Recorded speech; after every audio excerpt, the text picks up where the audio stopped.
और बड़ी खबर एलएसी पर तनाव के बीच इस वक्त की सबसे बड़ी खबर, दोनों देशों में बड़े तनाव के बीच एक बार फिर कोर कमांडर स्तर की बातचीत हो रही है और इस बैठक में विदेश मंत्रालय के अधिकारी भी शामिल हैं और ये बैठक मोल्डो में हो रही है। और अब तक कोर कमांडर स्तर की 5 बैठकें हो चुकी हैं, जिनमें पहली बैठक को छोड़कर सभी बेनतीजा रही हैं। हालांकि आज हो रही बैठक पिछली बैठकों से बिल्कुल अलग बताई जा रही है, क्योंकि पेंगोंग के दक्षिण इलाके में कई पहाड़ियों पर कब्जा कर भारत ने चीन को बैकफुट पर धकेल दिया और ऐसे में आज की बातचीत में भारत अपना पक्ष मजबूती से रखने की स्थिति में है। हमारे साथ हमारे दो सहयोगी इस वक्त जुड़ चुके हैं। अरुण हमारे साथ मौजूद हैं, साथ ही साथ अनुराग हमारे साथ इस वक्त मौजूद हैं। सबसे पहले अरुण का रुख, यानी अरुण, आज की ये बातचीत किन मायनों में खास? देखिए 10:30 बजे मोल्डो में जो चीन की तरफ का इलाका है वहां पर ये बातचीत चल रही है और कोर कमांडर लेवल की ये छठी बातचीत है। जो 5 बातचीत पिछली हुई हैं वो इसलिए महत्वपूर्ण है क्योंकि पहली मुलाकात अगर जो हुई थी उसी का कुछ नतीजा निकला था, डिसएंगेजमेंट की बात हुई और थोड़ा बहुत उसमें प्रगति भी हुई थी। उसके बाद की जो 4 बैठकें वो बेनतीजा रही थी क्योंकि चीन अपने रुख से पीछे नहीं हटने को तैयार था। नो मैंस लैंड में जो उसने थोड़ा अतिक्रमण किया था उससे पीछे नहीं जा रहा था, जहां पर उसकी पोस्ट थी वहां नहीं लौट रहा था। इस बार स्थितियां उलट हैं, जैसा कि आपने खुद बताया कि पेंगोंग त्सो लेक के दक्षिणी किनारे पर कई ऐसी चोटियां हैं, लगभग आधा दर्जन 6 ऐसी चोटियां हैं जो रणनीतिक रूप से बहुत महत्वपूर्ण है, जहां हमारा नियंत्रण है। हमारे सैनिक वहां से सर्विलांस कर रहे हैं और लगभग 3 से 5 किलोमीटर तक चीन की टेरिटरी के अंदर हम झांक सकते हैं, देख सकते हैं। सर्विलांस हमारा बहुत मजबूत है कि चीन क्या कर रहा है, सैनिकों का जमावड़ा कर रहा है, कहाँ फाइटर एयरक्राफ्ट तैनात कर रहा है, कहाँ पर अपना राशन रख रहा है, कहाँ पर अपने गोला बारूद रख रहा है और कहाँ वो मूवमेंट कर रहा है, कहाँ पर नया स्ट्रक्चर बना रहा है। और इसलिए आज जब बातचीत की मेज पर दोनों कोर कमांडर बैठेंगे तो हिंदुस्तान 2 टूक शब्दों में कहने जा रहा है चीन से कि अप्रैल में जो स्थिति थी यानी स्टेटस को मेंटेन कर लिए तभी बात आगे बढ़ेगी। और ये मांग भारत पहले से भी कहता रहा है कि तब तक ये बातचीत ऐसे ही चलती रहेगी जब तक चीन जो है वो अपने अप्रैल वाली स्थिति में नहीं पहुंच जाता है। रहिएगा अरुण आप साथ में, अनुराग भी हमारे साथ। भारत और चीन के बीच हो रही बातचीत के बीच ये भी बताया जा रहा है कि चीन अक्साई चिन और एलएसी पर लगातार सैनिकों की संख्या में बदलाव कर रहा है। साथ ही चीन पेंगोंग लेक के किनारे 50 सैनिकों को लगातार तैनात रखना चाहता है, जो भारत को मंजूर नहीं है। ऐसे में इस बैठक के नतीजे चीन के एलएसी के पास और चीन के कब्जे वाले अक्साई चिन में सैनिकों की तैनाती पर निर्भर करते हैं। भारत और चीन के बीच मतभेद के 10 मुद्दे हैं। दरअसल चीन की ओर से अक्साई चिन और एलएसी के पास सैनिकों की तैनाती है, जिसका भारत विरोध करता रहा है। चीन पेंगोंग लेक पर 50 सैनिकों की तैनाती लगातार चाहता है, जो भारत को मंजूर नहीं है। चीनी सेना का बेस कैंप में लौटने से इनकार, जबकि भारतीय सेना बातचीत के बाद लौटने को तैयार है। चीन एलएसी पर हथियार कुछ इलाकों को छोड़ने से इनकार कर रहा है। चीन की सेना की सर्दी के मौसम का फायदा उठाने की कोशिश है। गिलगिट बाल्टिस्तान के मुद्दे पर पाकिस्तान का साथ दरअसल चीन दे रहा है। चीन लगातार सीपीसी का विस्तार भी कर रहा है। लद्दाख में दौलत बेग ओल्डी से चुमार तक चीनी सेना का आक्रामक रुख दिखाई दे रहा है। सीपीसी पर चीन की बड़ी योजना है, जिस वजह से वो भारत के साथ विवाद सुलझाने में रुचि नहीं ले रहा। भूटान के साथ सीमा विवाद निपटा कर राजनयिक संबंध बनाने पर चीन का ध्यान है, ताकि भारत को घेरा जा सके। यानी अनुराग, ये 10 महत्वपूर्ण चीजें हैं। अब किस तरीके से जब बातचीत आज आगे बढ़ेगी तो भारत अपना पक्ष रखेगा और चीन, जो कि अभी तक बातचीत भी कर रहा है लेकिन साजिश भी रच रहा है, उसको कैसे समझाया जा सकता है? देखिए, मुझे लगता है कि ये लंबा प्रोसेस है। जो कोर कमांडर लेवल की मीटिंग हो रही है ये आज भी होगी और मुझे लगता है आगे अभी कई और मीटिंग्स होंगी, क्योंकि चीन को इस बात के लिए अग्री करना कि वो वापस मार्च अप्रैल से पहले की पोजीशन पर चला जाए वो काफी मुश्किल है, क्योंकि चीन जाना नहीं चाहता है। चीन का अड़ियल रवैया है, साथ ही साथ वो साजिश के तहत हमारे कुछ इलाकों पर कब्जा करना चाहता है। तो ये वजह है कि इतना समय लग रहा है। लेकिन आज जो बैठक होगी वो पहले वाली बैठकों से थोड़ा अलग होगी। वो इसलिए क्योंकि पहले हम उस तरीके की एडवांटेजेस पोजीशन में नहीं थे और एथिकल लेवल पर या पुराने एग्रीमेंट्स के आधार पर बातचीत कर रहे थे कि चाइना को भी जिस तरह से भारत हर एग्रीमेंट का पालन करता है, चाइना को भी उन एग्रीमेंट का पालन करना चाहिए। लेकिन अब हम एडवांटेजेस पोजीशन में, चाहे वो चुशूल में आप देख लीजिए, चाहे वो पेंगोंग लेक के साउथ बैंक पर देख लीजिए, हम एडवांटेजेस पोजीशन में हैं। और अब चाइना भी बातचीत को सीरियसली, कोर कमांडर लेवल की बातचीत में पहले जो साजिश कर रहा था चाइना की, सिर्फ टाइम स्पेंड कर रहा था और ग्राउंड पर उसकी हरकतें मीटिंग से मेल नहीं खा रही थी। तो अब मुझे लगता है कि चाइना भी सीरियसली इस बैठक बैठक को लेगा और इस बैठक में कहीं ना कहीं किसी निष्कर्ष पर पहुंचने की कोशिश होगी। लंबी मैराथन बैठकें हैं ये, और मुझे लगता है कि इसके बाद भी कई और अभी बैठक होंगी, एक फाइनल रेजोल्यूशन बनाने के लिए, एक फाइनल सहमति बनाने के लिए, ताकि दोनों मीटिंग आप बता रहे हैं अब से थोड़ी देर बाद होनी है, बैठक जो होनी है उसमें दरअसल कौन कौन से मुद्दे हैं जो भारत उठा सकती है? पहली जो आपने बताई शायद वो जो पहली बात है कि अप्रैल तक स्थिति जो चीन की थी पहली, वहां वो चीन लौट जाए। उसी के साथ साथ अक्साई चीन और एलएसी के पास सैनिकों की जो तैनाती है उसका भी भारत विरोध कर रहा था। आज यही सारे मुद्दे होंगे जब कोर कमांडर की बैठक होगी।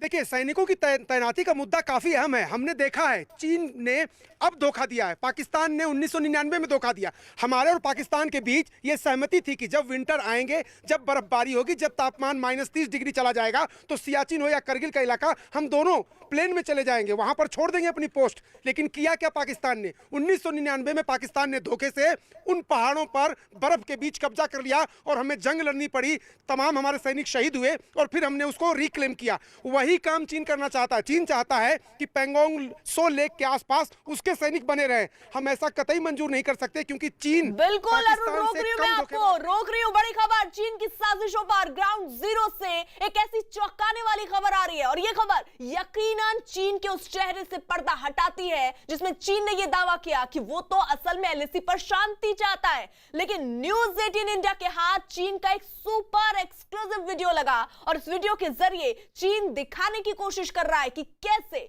वो युद्ध की तैयारियों में जुटा हुआ है। चीन की कमांडो ट्रेनिंग का ये वीडियो उस वक्त आया जब लद्दाख से लेकर अरुणाचल प्रदेश में हालात बेहद गंभीर बने हुए हैं। News 18 India super explosive.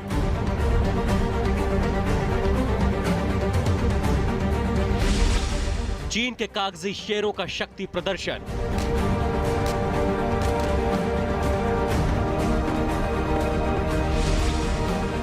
Bharat के खिलाफ चीन का वीडियो वॉर।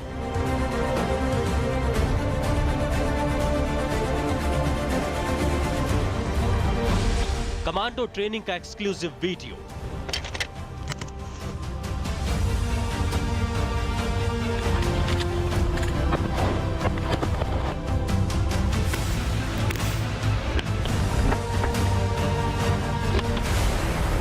भारत और चीन के बीच एलएसी पर तनाव की तस्वीरों के बीच ये वीडियो इस वक्त सुर्खियों का सबब है। न्यूज 18 इंडिया के पास चीन से आया ये वो सनसनीखेज वीडियो है जिसने भारत के खिलाफ चीन की मंशाओं को एक बार फिर सामने ला दिया है। इस वीडियो में हथियारों से लैस चीनी सैनिक वॉर प्रैक्टिस में जुटे दिखाई दे रहे हैं।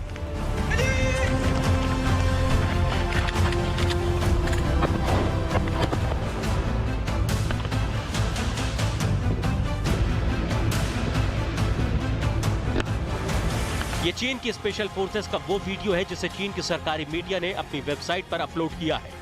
अभी तक जो चीन हथियारों की नुमाइश करता था, अब वही चीन भारत को ये जताना चाहता है कि उसके स्पेशल फोर्सेस के जवान भारत के खिलाफ जंग लड़ने के लिए किस तरह से तैयार हो रहे हैं।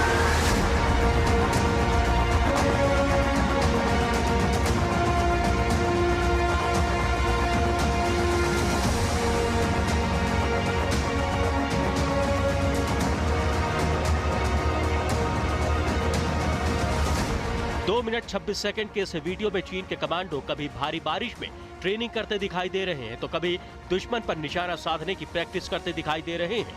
इतना ही नहीं, इस वीडियो में चीन के जवान घात लगाकर हमला करते भी दिखाई दे रहे हैं। लाइन ऑफ एक्चुअल कंट्रोल पर तनाव के बीच न्यूज 18 के हाथ एक सुपर एक्सक्लूसिव वीडियो लगा है। इस वीडियो में चीन के सैनिक कमांडो ट्रेनिंग करते हुए देखे जा सकते हैं। खास बात यह है कि ये सैनिक भारी बारिश में टफ टेरेन में युद्ध की प्रैक्टिस करते दिखाई दे रहे हैं। यानी चीन हिंदुस्तान को संदेश देना चाहता है कि उसके सैनिक हर स्थिति में भारत के साथ युद्ध लड़ने के लिए तैयार हैं। चीन का ये नया प्रोपेगेंडा वीडियो उस वक्त आया है जब भारत और चीन के बीच लाइन ऑफ एक्चुअल कंट्रोल पर हालात बेहद गंभीर है।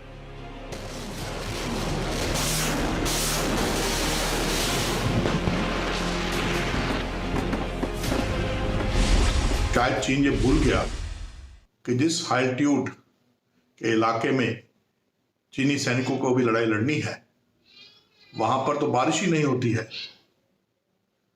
वो तो एक सूखा रेगिस्तान है, हाई एल्टीट्यूड डेजर्ट है। तो ऐसे में बारिश पे ट्रेनिंग कराकर वो क्या दर्शा रहे हैं? साफ जाहिर है कि ये वीडियो भी चीन का वीडियो वॉरफेयर का प्रोपेगेंडा का एक हिस्सा है।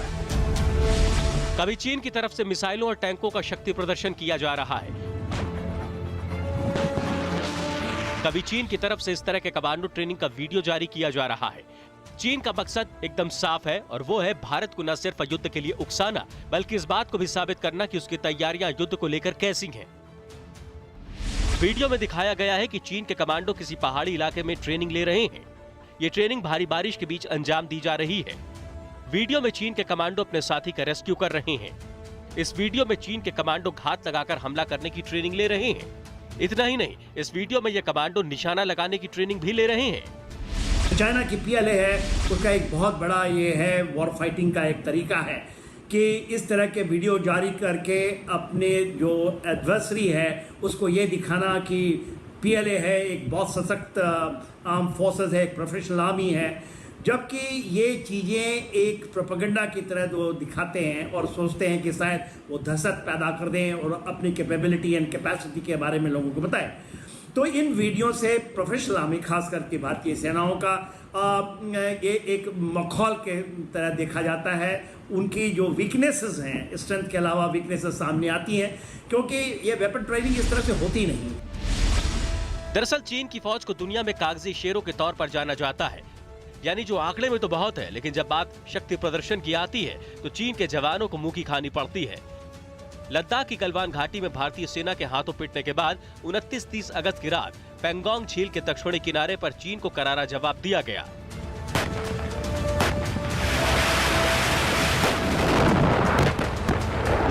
जाहिर है जो चीन LAC पर कब्जे की साजिश को अंजाम देने के लिए भारत के साथ वीडियो वॉर कर रहा है, उसे पहले ये समझना चाहिए कि चीन अपनी जिस ट्रेनिंग और सैनिकों के बल पर उछल रहा है वो चीन लद्दाख के लड़ाकों के आगे कुछ नहीं। हमें तो बहुत अच्छा लगता है सर, देश के लिए अपने लड़के फौज में बहुत खुशी लगता है सर। हमेशा मैं सीना तान के चलता हूँ, मेरा लड़का फौज में जॉब है, सरकारी जॉब है, फौज में चाइना बॉर्डर पर है, लड़ाई कर रहा है चाइना से। बहुत खुशी लगता है सर, हम खुशी खुशी बैठते हैं घर में। डर लग गया तो फौज में लड़के को नहीं भेजता सर, डर से वो नहीं करता है सर। और मौत से डरने लग गया ना सर तो देश नहीं चलेगा सर। सर मेरा दूसरा लड़का भी तैयार हो रहा है, ये भी जाना चाहता है। ये जबरदस्ती बेचना सर इसको। ये लद्दाख स्काउट से जुड़े वो परिवार हैं जो चीनी सेना के दमखम को पल भर में मिट्टी में मिला सकते हैं। इनके परिवार का बच्चा बच्चा चीन से लोहा लेने को तैयार है। बहुत अच्छा लगता है सर, कभी कभी याद भी आता है, लेकिन बहुत अच्छा लगता है। मेरा भाई लद्दाख स्क्वाड में, मैं लद्दाख स्क्वाड में ही जाऊंगा। क्यों? क्योंकि मुझे देश का नाम रोशन करना है। दरअसल ऊंचाई वाले इलाकों में चीन की सेना के पास न सिर्फ अनुभव की कमी है, बल्कि चीन की सेना को उस ठंड का सामना करने की आदत भी नहीं है जिस ठंड का सामना भारतीय सेना सियाचिन में बीते कई सालों से कर रही है। इतने बेरहम इलाकों में ढलने के लिए भारतीय सेना के जाबाजों को चीन के सैनिकों की तुलना में कड़ी मशक्कत करनी होती है। ऐसे बर्फीले इलाकों में खुद को तैयार करने के लिए भारतीय जाबाजों की ट्रेनिंग होती है हाई एल्टीट्यूड वॉरफेयर स्कूल में। जिस हाई एल्टीट्यूड वॉरफेयर स्कूल में इन जवानों की ट्रेनिंग होती है वो 9000 फीट की ऊंचाई पर मौजूद है। गुलमर्ग में हाई एल्टीट्यूड वॉरफेयर स्कूल में जवानों को ट्रेन किया जाता है। -20 डिग्री सेल्सियस तापमान में जवानों को ट्रेन किया जाता है। जनवरी से अप्रैल तक चलने वाली ट्रेनिंग को विंटर वॉरफेयर ट्रेनिंग कहते हैं। मई से अक्टूबर तक चलने वाली ट्रेनिंग को माउंटेन वॉरफेयर ट्रेनिंग कहा जाता है। इस ट्रेनिंग को सोनमर्ग में पूरा किया जाता है। सोनमर्ग में रॉक क्लाइंबिंग से जुड़ी ट्रेनिंग दी जाती है। इस दौरान भारतीय सेना के जवानों को बर्फ में जंग के तरीकों और बर्फीले तूफान से मुकाबला करने के तरीकों को सिखाया जाता है। इतना ही नहीं, हर चुनौती का सामना करते हुए इन जवानों को यह भी सिखाया जाता है कि कैसे मुश्किल हालात में फंसे किसी साथी को सुरक्षित रेस्क्यू करना है। और भारतीय सेना की यही तैयारी वीडियो वॉर का दिखावा करने वाले चीन पर बहुत भारी पड़ने वाली है।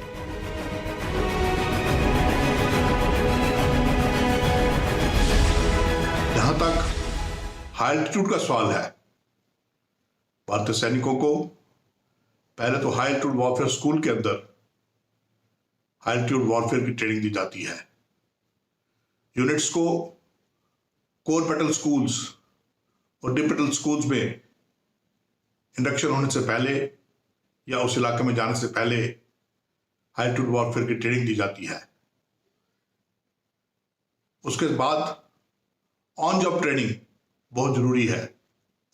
भारतीय सैनिक ऐसी टेरेन्स में रहते हैं, ऑपरेट करते हैं और वहां पर रहते रहते भी काफी सिखलाई हासिल करते हैं। दरअसल भारत के हाथों लगातार पिटने के बाद न सिर्फ शी जिनपिंग की चीन में किरकिरी हो रही है, बल्कि शी जिनपिंग का अपनी सेना पर से भरोसा भी उठ गया है। यही वजह है कि चीन की सेना जंग से पहले मनोवैज्ञानिक बढ़त हासिल करने के लिए न सिर्फ रोजाना वीडियो प्रोपेगेंडा फैला रही है, बल्कि युद्ध की तैयारियों का झांसा भी दे रही है। लेकिन सेना को अपनी संतानों से ऊपर मानने वालों का हौसला इस बार चीन पर भारी पड़ रहा है।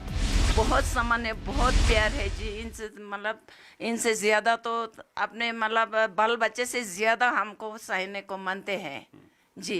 हमारे तरफ से ये हो सकता है कि हम अपने मतलब रोटी छोटे छोटे ये खराब नहीं होता है, कहीं दिनों से मतलब महीने तक चलता है, अपने घरों में बनता है, बाजार से खरीद कर नहीं लाता है, अपने घरों में बना बना के लाया है जी। जाहिर है जो चीन छद्म युद्ध के जरिए लड़ाई जीतना चाहता है, उसे ये समझना होगा कि वो अब जिस भारत के साथ मुकाबला कर रहा है वो ना तो 1962 वाला भारत है और भारतीय सेना के पास किसी संसाधन की कोई कमी नहीं है।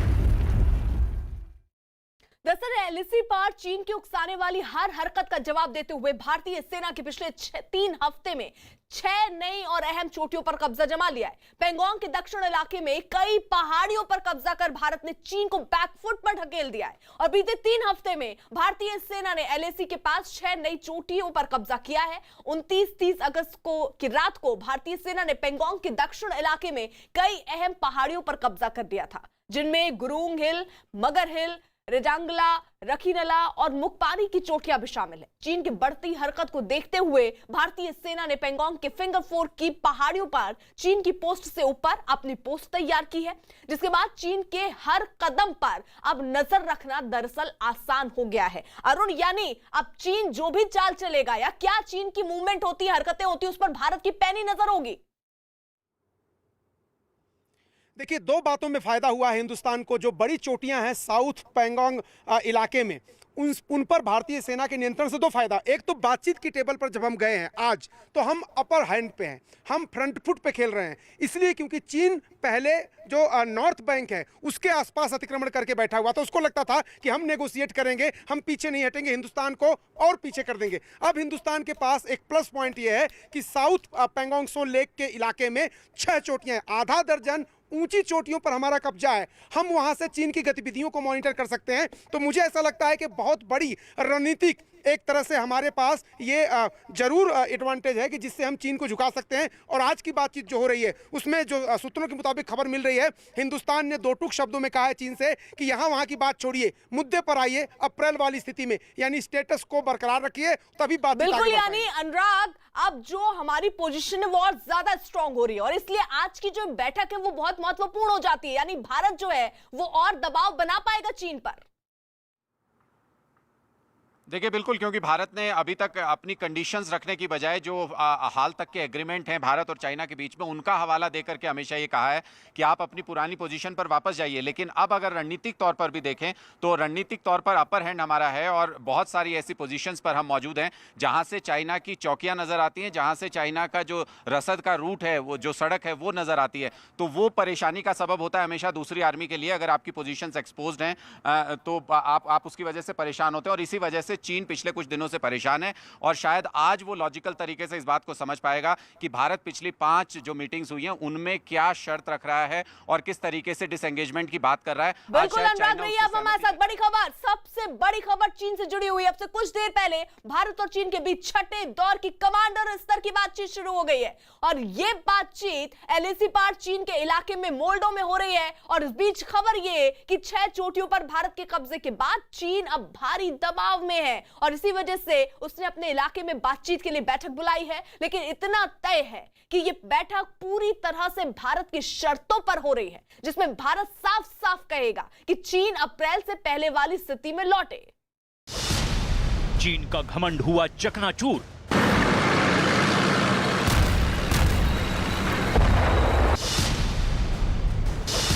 छह चोटियों पर लहराया तिरंगा। भारतीय सैनिकों की जांबाजी का कमाल।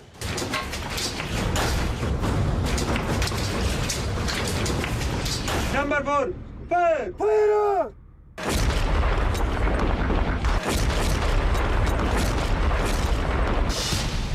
चीनी सैनिकों के तेवर पड़े ढीले। रंग लाई भारतीय सेना की रणनीति।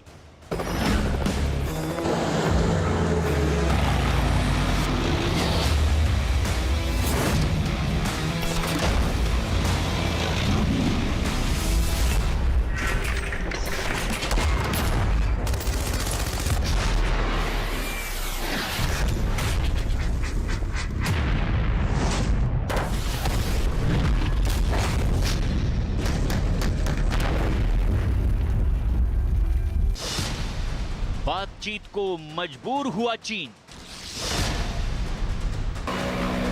इस वक्त की सबसे चौंकाने वाली बड़ी खबर।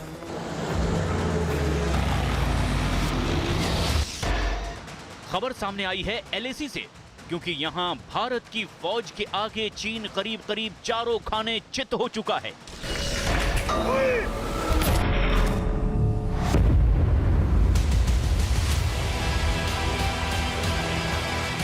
भारतीय फौज के हौसले, ताकत और हुनर ने चीन की हिमाकत को घुटने टेकने पर मजबूर कर दिया है।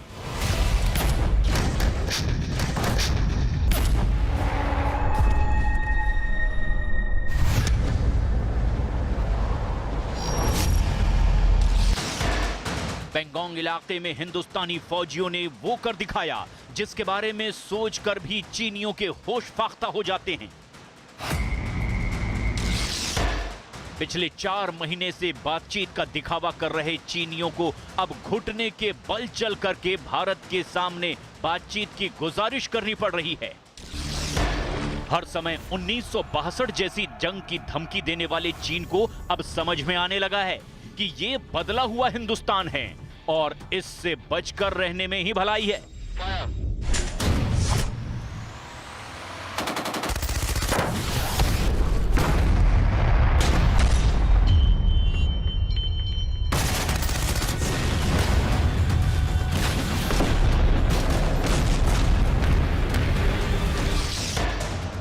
चीन में जब गलवान ने बातचीत के बहाने धोखेबाजी से भारतीय सैनिकों पर हमला किया, तो भारत ने भी ईंट का जवाब पत्थर से दिया, बंदूक का जवाब तोप से।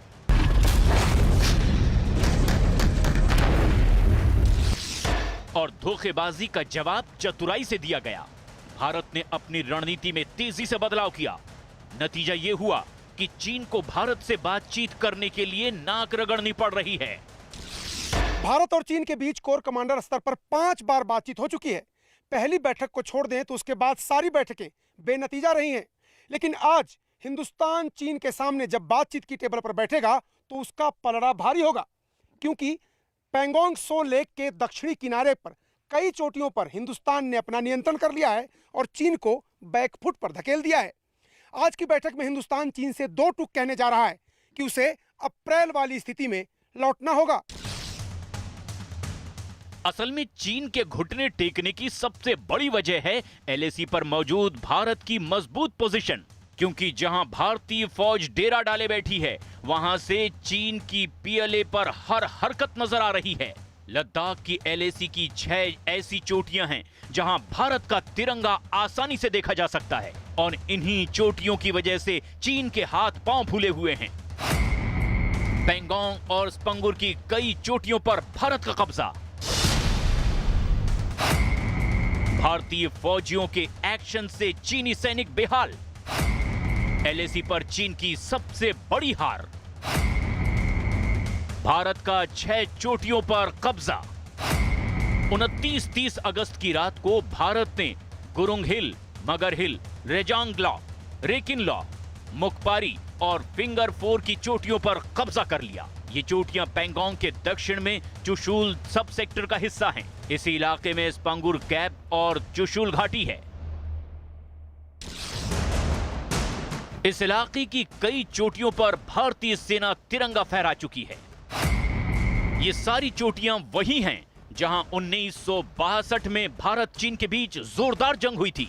इन चोटियों के साथ साथ भारतीय सेना ने फिंगर 4 की चोटियों को भी अपने कब्जे में ले लिया है। चीन की सेना के लिए 50 साल बाद एलएसी के इस सेक्टर में ये सबसे बड़ी हार है, क्योंकि अब चोटियों पर बैठे भारतीय जवानों की चीन की सेना पर पैनी नजर है, जिससे चीन के तेवर ढीले पड़ गए हैं और बातचीत के लिए अब वो गिड़गिड़ाता नजर आ रहा है। चीन इसी बात से तो बेचैन है कि जब भी वो कोई मूवमेंट करता है, हिंदुस्तान को उसकी खबर काफी पहले लग जाती है। स्पंगुर झील के आसपास ऊंची चोटियों पर बैठी हिंदुस्तान की सेना हर दिन अपना किला मजबूत कर रही है, जबकि वहां से आधे से 1 किलोमीटर की दूरी पर बैठी चीन की सेना हाथ मलने के अलावा कुछ नहीं कर पाती। इसीलिए भारत के सामने पहली बार चीन के अफसर बातचीत के दौरान अपनी इज्जत बचाने की गुहार लगाते नजर आ सकते हैं। लेकिन इस बार भारत अपनी शर्तों के साथ तैयार है। चीन को बिना शर्त वापसी करनी होगी। अप्रैल वाली स्थिति में लौटे चीनी सेना, तय समय में एलएसी से पीछे हटे चीन की सेना, एलएसी पर चीनी फौज का जमावड़ा घटे, समझौतों का पूरी तरह से पालन हो। चीन की सेना और उसके राष्ट्रपति शी जिनपिंग पर दबाव है कि वो सरहद पर भारत से रिश्ते संभाल कर चले, वरना भारत के तीखे तेवरों की वजह से दुनिया भर में ऐसे ही चीन की बदनामी जारी रहेगी और महाशक्ति बनने के उसके सपने को ठोकरें लगती रहेगी।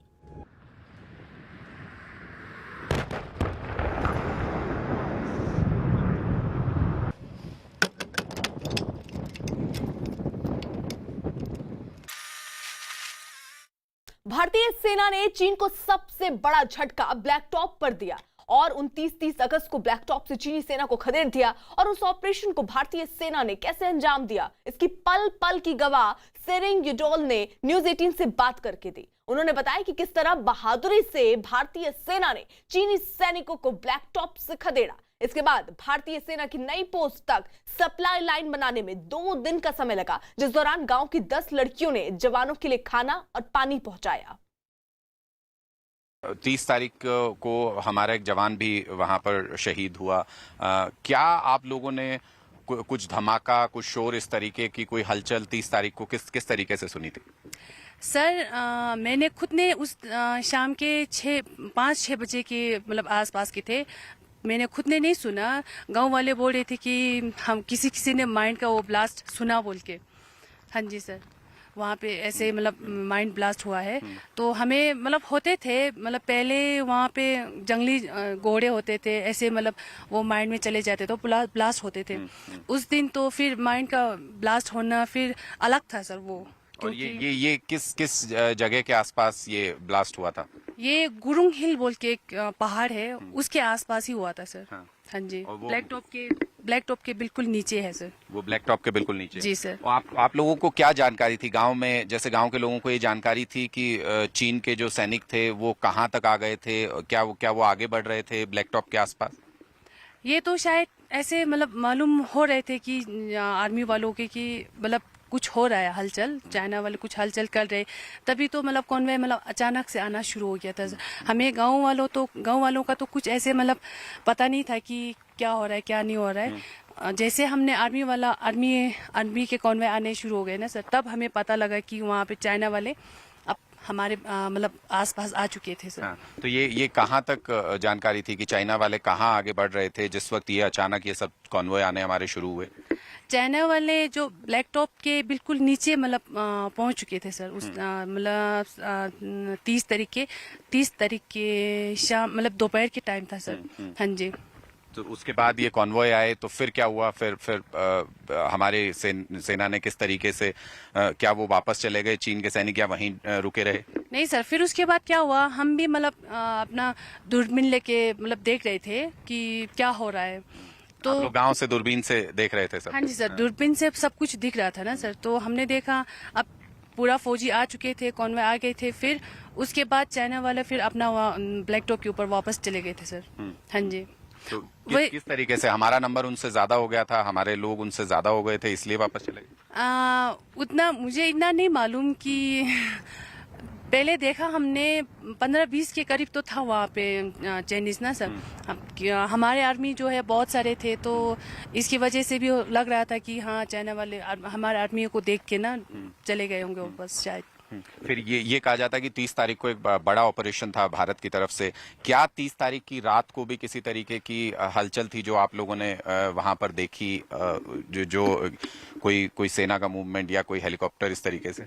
सर 30 तारीख के 5-6 बजे जहाँ माइंड ब्लास्ट हुआ ना सर, उसमें अफसोस की बात ये है कि SSF के एक जवान शहीद हो गए थे सर। अब हमें नहीं मालूम था कि रात को 1-2 बजे के करीब हेलीकॉप्टर आने लगे।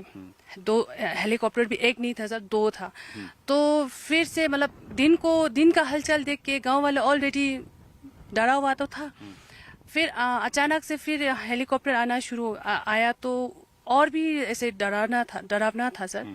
तो लोग देख के मतलब इतना मतलब डर लग रहा था कि अब होगा क्या, अब क्या होने वाला होगा। फिर सुबह हमें ये पता लगा कि वहाँ पे माइंड ब्लास्ट हुआ, उसमें एक SSF का जवान शहीद हो गया बोल के, एक शहीद हो गया, एक घायल है बोल के हमें सुनने में आया सर।